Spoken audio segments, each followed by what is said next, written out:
Stage app presents 10th चलो theatre national festival में आज हमारे बीच हैं कमायनी बनारस से सुमित श्रीवास्तव जी। नमस्कार सर। नमस्ते मैम। सर, मैं चलो थिएटर फेस्टिवल के मीडिया मंच पर आपका स्वागत करती हूँ। धन्यवाद। सर, कल आपका नाटक हुआ था गेशे जंपा, उसके बारे में आप हमारे दर्शकों को कुछ बताइए। गेशे जंपा डॉक्टर नीरजा माधव का नॉवेल है। ये दरअसल ये जो तिब्बती हैं उनके स्ट्रगल को हम लोगों ने दिखाने की कोशिश की है। दिखाने की कोशिश क्या की, ये नॉवेल में लिखा हुआ है कि उनके वहाँ प्रॉब्लम कैसे हैं, उनको किस तरह से उनका शोषण किया जाता है या उनके कम्युनिटी को कैसे दबाया जा रहा है, और भारत उनका किस तरह से क्या बोलते हैं उसको हेल्प कर रहा है, सहायता कर रहा है हमारा भारत, और भारत उनके सपोर्ट में है। क्योंकि बहुत सारी ऐसी चीज़ें जो सांस्कृतिक धरातल की अगर हम बात करें तो तिब्बतीय सांस्कृतिक और हमारी जो भारतीय संस्कृति है कहीं ना कहीं एक दूसरे से मिलती है। वो भी किसी काम को बहुत ही स्मूथली, मतलब बहुत शांत ढंग से करना चाहते हैं, और हम लोग भी बहुत ही शांति ढंग से किसी काम को करना चाहते हैं। उसमें अगर कहीं कुछ प्रॉब्लम भी आते हैं तो हम उस प्रॉब्लम को अवॉइड करते हैं, और जो किसी चीज़ की जो सकारात्मकता होती है उसको लोगों तक ले जाने की कोशिश करते हैं। तो इसलिए गेशे जंपा मुझे बहुत प्रभावित किया कि इसे करते हैं। और इसके दिखाने के पीछे का ये भी मकसद था, जब मैं भी नॉवेल को पहली बार पढ़ा तो दरअसल हम तिब्बती या जो बौद्ध भिक्षु होते हैं हम उनके इतिहास को उतना डिटेल नहीं जान पाते हैं जी। और इनकी संख्या हमारे भारत में धर्मशाला में बहुत ज़्यादा देखने को मिलती है। लेकिन उनके पीछे का बैकग्राउंड क्या है, वो भिक्षु ही क्यों बन रहे हैं। जैसे होता है कि अगर कोई परिवार है तो उसमें एक दो भिक्षु तो बन ही जाएंगे। जो भिक्षु बनेंगे फिर वो शादी नहीं करेंगे। जैसे हमारे के यहाँ के जो क्या बोलते हैं संत जो साधु होते हैं, दरअसल साधु जो भी होते हैं एक तरह से वो हमारे समाज की सहायता ही कर रहे होते हैं किसी न किसी रूप से। वो साधु और संत परंपरा है, तो हमारा वो जो भारतीय दर्शन है उनके कारण ही आज हम अपने आप को गौरवान्वित महसूस करते हैं। तो सेम वही चीज़ वो भिक्षुओं का है। वो भिक्षु क्यों बनते हैं, कोई भी तिब्बत का या वो भिक्षु क्यों बन रहा है, क्योंकि वो अपनी संस्कृति और अपनी सभ्यता को कंटिन्यू कर सके। और वहाँ पे जो चाइना है वो इसका सपोर्ट नहीं करता है, वो उनकी कम्युनिटी को वो धीरे धीरे ख़त्म कर रहा है। तो इस विषय को लेके हम लोगों ने एक आवाज़ उठाई, एक मुहिम चलाई कि क्यों ना हम इस पे काम करें। और हम जो भी थिएटर करते हैं, हमारे थिएटर करने के पीछे का 3 मोटो होता है। हम ऐसे ही कोई नाटक नहीं करते हैं। आपको सबसे पहले हमारे नाटक से कोई भी नाटक देखिए, सबसे पहले हम अपने नाटक से आपको समाज को एजुकेट करेंगे, फिर उसके बाद उनको मैं अवेयर करूँगा, फिर तीसरा होता है एंटरटेन करेंगे। अगर ये 2 चीज़ें नहीं हैं तो फिर हम अपने नाटक का सिलेक्शन भी नहीं करते। तो गेशे जंपा जो नॉवेल था ये मुझे क्लिक किया कि हम इसको लेके कर सकते हैं, क्योंकि काफी कम लोगों ने इसे किया है। इनफैक्ट बहुत कम है जिन्होंने इसको परफॉर्म किया है, इस नाटक को। गेशे जंपा ये जो एक तरह देखा जाए तो पूरे भारत में, एशिया में ये पहला नाटक कह सकते हैं जो तिब्बतियों के जीवन को हम लोग दिखा रहे हैं जी। उनकी जर्नी क्या है। नहीं तो बहुत वो भारत में तो शायद ही कोई करता हो। बौद्ध के ऊपर हमें कोई नाटक करना होता है तो हम एक आदर्श के रूप में गौतम बुद्ध का ही कोई प्ले उठाते हैं जी, और उसको ही दिखाते। लेकिन उसके अलावा गौतम बुद्ध तो हैं ही अपने आदर्श। उन्होंने जिस धर्म के लिए उपदेश दिया, जिस धर्म को वो समाज में लाना चाहें, आज वही समाज एक खास समाज जिसे वो फ्रंट पे नहीं आने देना चाहता है, उसको वो धीरे धीरे उनकी जो कम्युनिटी है उसको वो धीरे धीरे कम कर रहा है जी। तो ये आप बता रही थी कि ये संभवतः जहाँ तक मुझे लगता है कि इस जो तिब्बत के मुद्दे को हम लोग उठाएं वो भारत में पहला ही नाटक है जी जी बिल्कुल। और ये जो तिब्बत और चाइना के बीच में जो कॉन्फ्लिक्ट है, या तिब्बत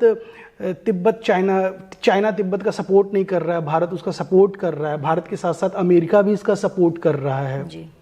लेकिन बहुत सारे कंट्री कहते नहीं, इसकी कोई आवश्यकता नहीं है जी, जो चाइना के पक्ष में। लेकिन भारत शुरू से इनके साथ लगा रहा कि नहीं, इनको हमें शरण देना है। शुरू में आप जब जाइए, पुराने इतिहास में जाइए तो तिब्बतियों को शरण नहीं देता था, तो भारत सबसे पहले आया इनका साथ देने के लिए जी। सर इस नाटक के काफ़ी शोज भी हुए हैं, मैंने सुना है आप बहुत समय से सफ़र ही कर रहे हैं चलते ही चलते। इसका प्ले हम पहला मंचन 2020 में 8 मार्च को किए थे, उसके बाद 22 या 23 मार्च से लॉकडाउन लग गया। तो वो एक शो के बाद वो नाटक वहीं पे मतलब रुक गया। उसके कई सारे शो मिले थे, लेकिन कोरोना काल के कारण, कोविड के कारण वो नहीं कर पाए। तो उसके बाद फिर हम लोगों ने फरवरी में इस शो को उठाए और आज रासकला मंच के सहयोग से आज ही हमारा 6वां शो है। अभी 5वां शो हम गुवाहाटी से करके किए 14 मार्च को, फिर 19 को पानीपत में है, फिर 22 मार्च को हम बीकानेर में कर रहे हैं। हम यहीं पानीपत से बीकानेर भी जा रहे हैं, फिर उसके बाद बनारस जाएंगे। बनारस के बाद फिर 2-3 शो हैं इसके, इंदौर हैं, जम्मू में है, धर्मशाला में है। सर आपके नाटक में छोटे बच्चे भी हैं कुछ। हाँ। एक तो बहुत छोटा बच्चा है, आई थिंक विकास नाम है विकास उसका, यादव, है ना। हाँ। तो सर आपके नाटक में वो छोटे बच्चे, क्या मतलब बनारस में बचपन से ही बच्चों को रंगमंच की शिक्षा दी जाती है या फिर उनका इंटरेस्ट था तो वो इसीलिए आ गए? नहीं, बनारस इस मामले में लकी है कि वहाँ पे जो थिएटर ही नहीं, वहाँ के आर्ट के किसी भी फॉर्म को ले, वो बचपन से ही बच्चों के अंदर एक संस्कार दिया जाता है। वहाँ तो पूरा संगीत घराना ही है। संगीत घराने में वादन भी है, नृत्य भी है, थिएटर भी अब आ गया। वहाँ पे राष्ट्रीय नाट्य विद्यालय का इंस्टीट्यूट खुल गया है, वो 1 साल का डिप्लोमा देते हैं। तो वो अब बनारस बहुत छोटा सा शहर है। आप वहाँ जाएंगी, वहाँ कबीर चौरा है, वहाँ पे आप जाएंगी तो लगेगा कि किसी क्या बोलते हैं उसे, एक लगेगा आप किसी कला ग्राम में आ गई हैं। कहीं से घुघरू की आवाज़ आ रही है, कहीं से तबले की आवाज़ आ रही है, कोई कहीं रियाज कर रहा है, सरगम सुनाई देगा। इस तरह की, कहीं आप थोड़ा सा आगे जाएंगे तो थिएटर रिहर्सल चल रहे होंगे।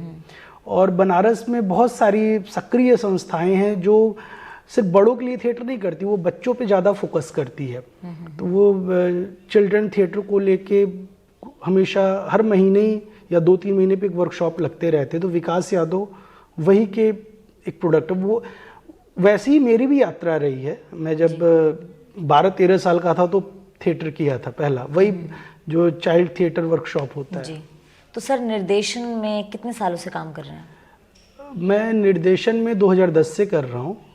मेरा स्पेशलाइजेशन ही डिज़ाइन एंड डायरेक्शन है। ओके।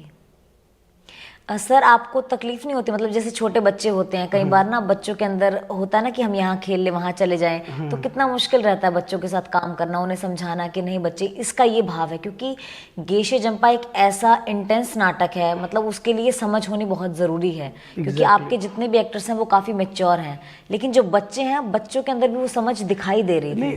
थिएटर किसी भी नाटक को करने के लिए सबसे पहले उसका परिवेश बनाना होता है। चाहे बच्चा हो या बड़ा हो, वो उसके अंदर वो ह्यूमन नेचर रहेगा, वो 2 लोगों से बात करेगा ही, मस्ती करेगा ही। और छोटे बच्चे थोड़े नटखट भी होते हैं। बिल्कुल। तो मैं कभी भी किसी को बाउंड नहीं करता हूँ, वो जो करते हैं उस फोर्स में उनको जाने देता हूँ। बट लेकिन मैं एक ऐसा परिवेश बनाता हूँ, भले ही वो आधे घंटे या हमारे रिहर्सल के दौरान हो, कि वो उस परिवेश में वो एडजस्ट हो जाता है। जब वो परिवेश में ढलता है तो वो फिर उसी के अनुसार करता है। अगर वो उधर हंस भी रहा है तो अगर हमारे रिहर्सल में आए वो फ्लोर पे, वो बिल्कुल उस इमोशन को लेके कैरी करके आएगा। जी जी, मतलब इसके लिए पहले वर्कशॉप की जाती होगी? वर्कशॉप भी की जाती है। सर आज आप यहाँ पानीपत कॉलेज में हैं, 10th चलो थिएटर फेस्टिवल चल रहा है, आपको यहाँ आकर कैसा लग रहा है? दिल से बताऊं तो मुझे बहुत ही अच्छा लग रहा है। मैं बहुत थिएटर फेस्टिवल में गया हूँ टीम लेके, लेकिन यहाँ पे आप लोगों ने एक जो परिवेश दिया है, ऐसा लग ही नहीं रहा है कि मैं बनारस से किसी दूसरे शहर में आके काम कर रहा हूँ। तो इसके लिए मैं रवि सर का हृदय से आभार दूंगा कि इतना अच्छा उन्होंने परिवेश बनाया और उस परिवेश में हम लोगों को एक मौका मिला कि हम आके अपने गेशे जंपा नाटक का मंचन कर सकें। सर अपना कीमती समय देने के लिए आपका बहुत बहुत धन्यवाद। Thank you ma'am. Thank you sir.